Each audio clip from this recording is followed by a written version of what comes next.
welcome to a live story time with Miss Ferreira and our friend Eddie the elephant. Oh, good idea. Eddie said because this story happens at night time, we should put the lights off. Wait there.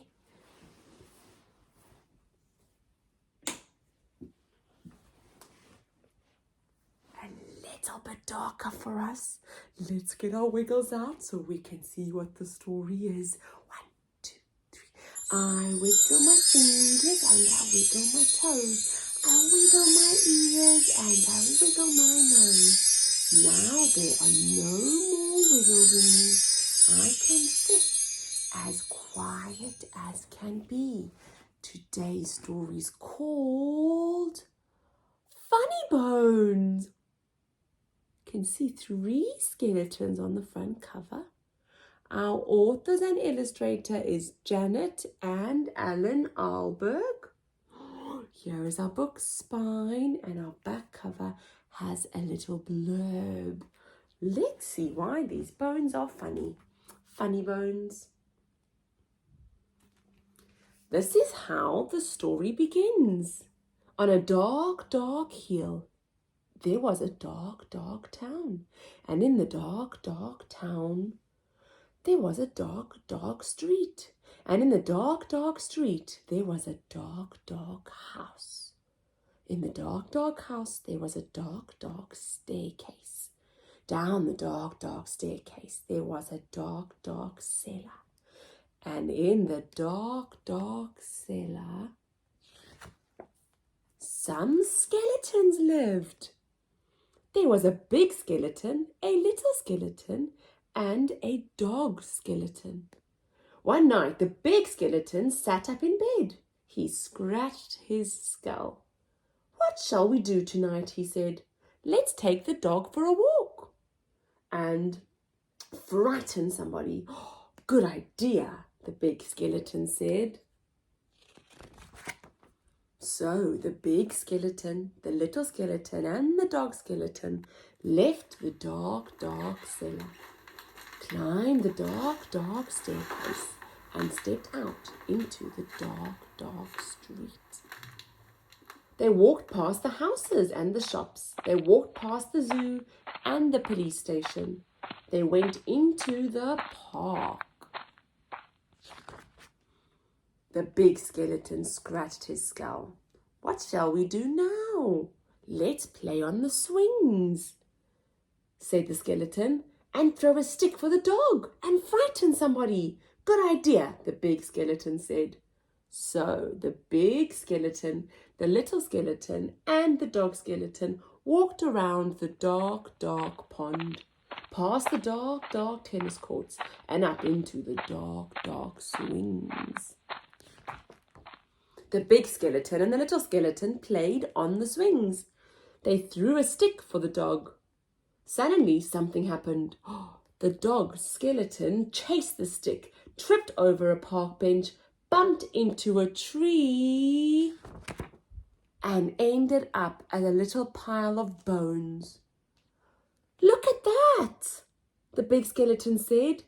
"He's all come to pieces. What shall we do now?" "Let's put him back together again," the little skeleton said. So the big skeleton and the little skeleton put the dog skeleton together again. They sang a song while they did it. The toe bone's connected to the foot bone bone's connected to the leg bone's connected to the hip bone's connected to the backbone. Then they got mixed up. "Is that a toe bone?" the little skeleton said. "Where does this one go?" said the big skeleton. When they had finished, the big skeleton said, "That dog looks a bit funny to me." "So he does," said the little skeleton. "We've got his tail on the wrong end and his head." "Phew," said the dog skeleton.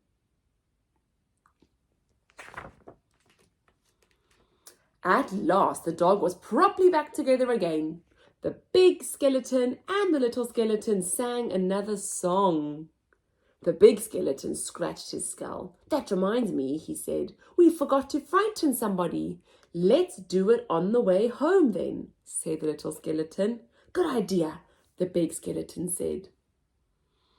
So the big skeleton, the little skeleton, and the dog skeleton left the dark, dark swings, went out into the dark, dark town, and tried to frighten somebody. The trouble was, there wasn't anybody. Everybody was in bed. Even the policemen in the police station were in bed. Even the animals in the zoo. Of course, the skeleton animals were awake. Squeak, squeak, snort, snort, oink, oink. Good evening, all. Who's a cheeky boy? Then have a cup of tea. Pretty Polly, put the kettle on, mother. Let's have a ride on the elephant skeleton, the little skeleton said. Let's have a word with the parrot skeleton. The big skeleton scratched his skull. Let's keep out of the way of the crocodile skeleton, he said. When they were back in the street and when they still could not find anybody to frighten, the big skeleton said, what shall we do now? The little skeleton scratched his skull. Let's frighten each other, he said. That's better than nothing. Good idea, the big skeleton said. So after the big skeleton frightened the little skeleton frightened the big skeleton and the little skeleton frightened the dog skeleton, and the dog skeleton frightened them. Meow! Woof! Woo! Help! They hid round corners and frightened each other. They climbed up lampposts and frightened each other. They jumped out of dustbins and frightened each other. All the way home. And that is how the story ends. On a dark, dark hill, there was a dark, dark town. And in the dark, dark town, there was a dark, dark street. And in the dark, dark street, there was a dark, dark house. And in the dark, dark house, there was a dark, dark staircase. And in the dark, dark staircase, there was a dark, dark cellar. And in the dark, dark cellar, some skeletons lived. They still do. Oh, you know what I loved about that was that we can learn all the names of the different bones we've got. I wonder what Eddie's skeleton would look like in the dark. If you like this dark skeleton story, please click the thumbs up button. Thank you for joining us. We will see you next time.